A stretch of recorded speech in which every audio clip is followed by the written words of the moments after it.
Mr. Dan Boyer, Coordinator of Student Services from Dawson College. Good evening, everyone. It's a great honor for me to be here this evening and to introduce our first inductee. Olga is known to many in the RSCQ and in Quebec and in Canada for her contributions towards basketball. So I share this honor with all of you.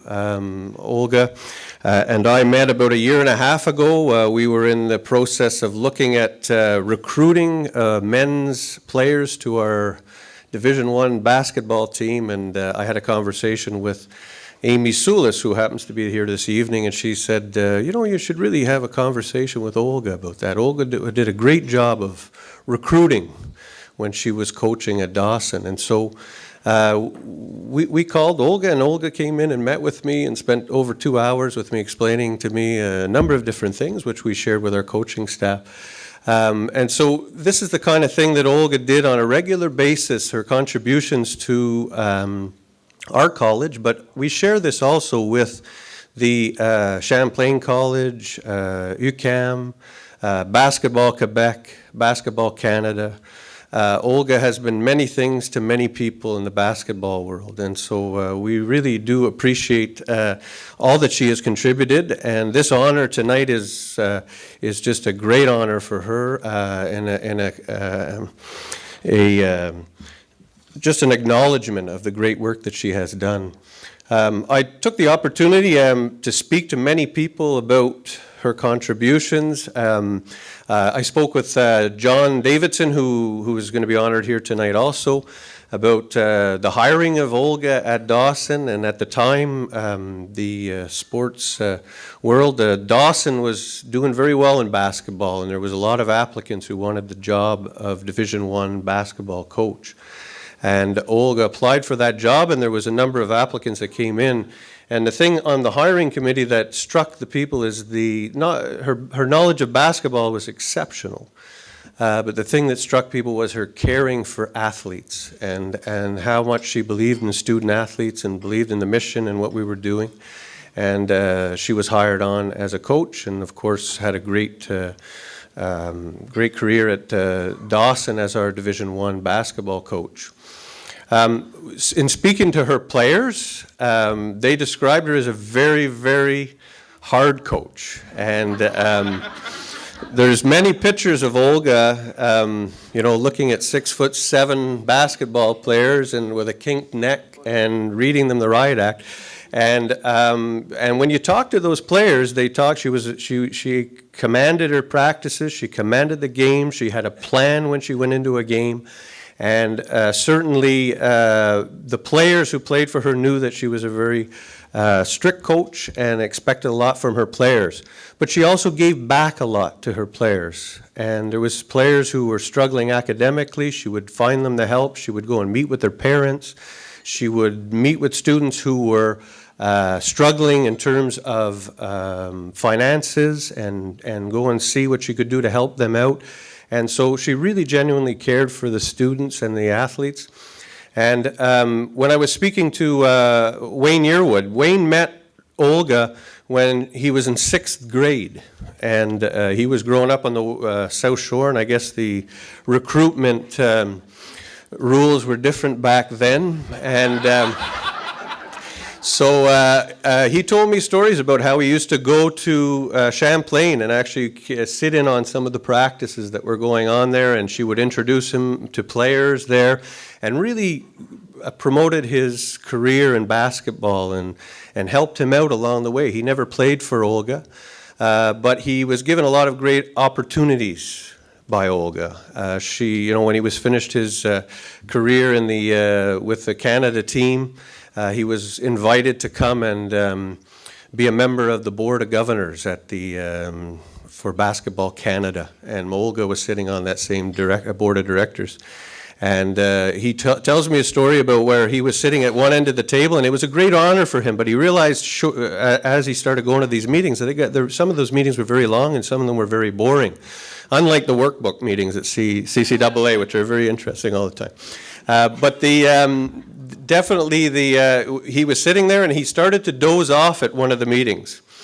and he felt someone shake his shoulder and hand him a little note, and then it was Olga. She was at the other end of the table, and the little note, all it said was, "Wayne, the meeting's going to be over soon, stay awake," or something to that effect.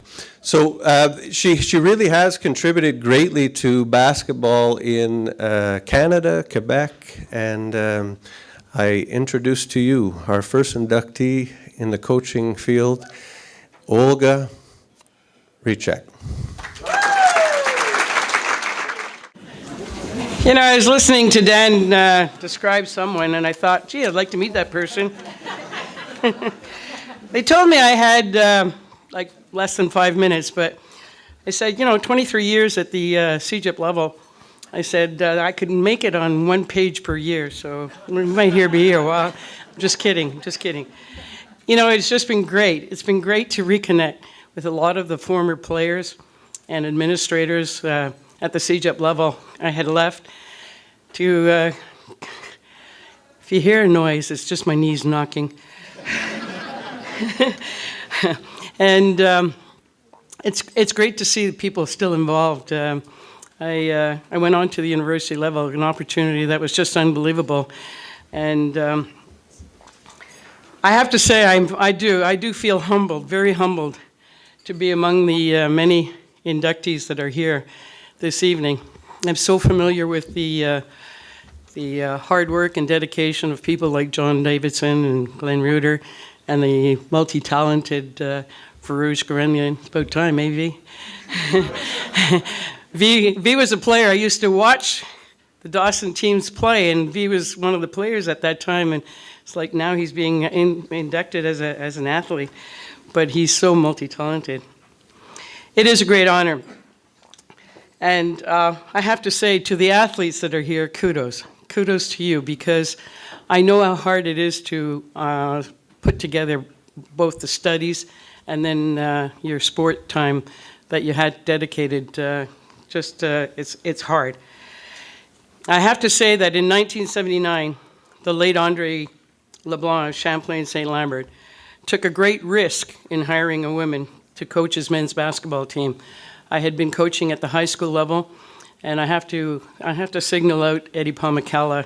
Eddie Pomacalla, when I was coaching high school, I was at a girls' high school, Holy Names High, and the school went co-ed, and Eddie was coaching the junior high school team, and that came in.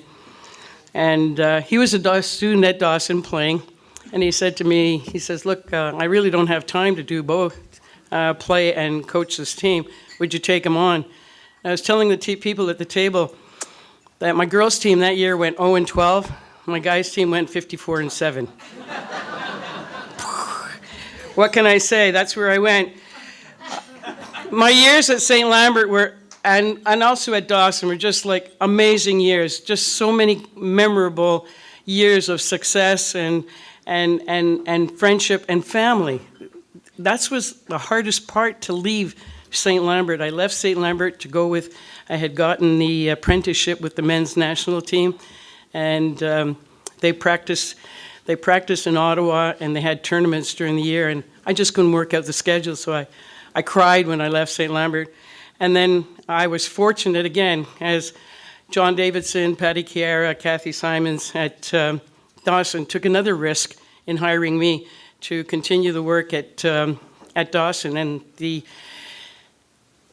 tradition at Dawson was so strong, and I thought to myself, oh my goodness. But again, another challenge came my way, and after 15 years at Dawson, I was asked to start the program up at the UQAM. And I thought, man, there's no way they're going to hire a woman at the university level, let alone McGill was well established, Concordia was well established, Laval, there was no way I'm coming out all the way here. And there was just no way that I would have ever coached a university team, especially men's. So for me to take that opportunity and for them to take the risk, again, to hire a woman to coach a men's team was just incredible. I have to say that il était tout à fait approprié que cette cérémonie se déroule ici à Québec, parce que J'ai commencé ma carrière d'entraîneur alors que je travaillais au camp Médaille d'Or à l'Université de Laval. At the time, the former director of Basketball Quebec, Bob Como, organized that camp together with the former coach of the University of Laval, Bob Deschanel, two legends in the game. And I was very fortunate to develop my coaching abilities there. I have to say my congratulations to the staff, the board members, the committee members here of the I'm still knocking. Members of the Canadian Collegiate Athletic Association, because I know that the work ethic and the dedication that you have done to develop all the sports here at this level is just amazing. I have followed the career along path, the path that you have followed, and for this to happen is one of the greatest things that you have accomplished. To your donor, your sponsors, WestJet, I don't know where you are, but I have to say that I did travel WestJet many a time, and always well received, and the athletes well received. To all my former players, they're the reason why I'm receiving this distinction, and I have to thank them because without them, I'm useless. With great emotion and with great pride, please accept my solemn, heartfelt thanks for this unique distinction. Thank you. Merci. Thank you.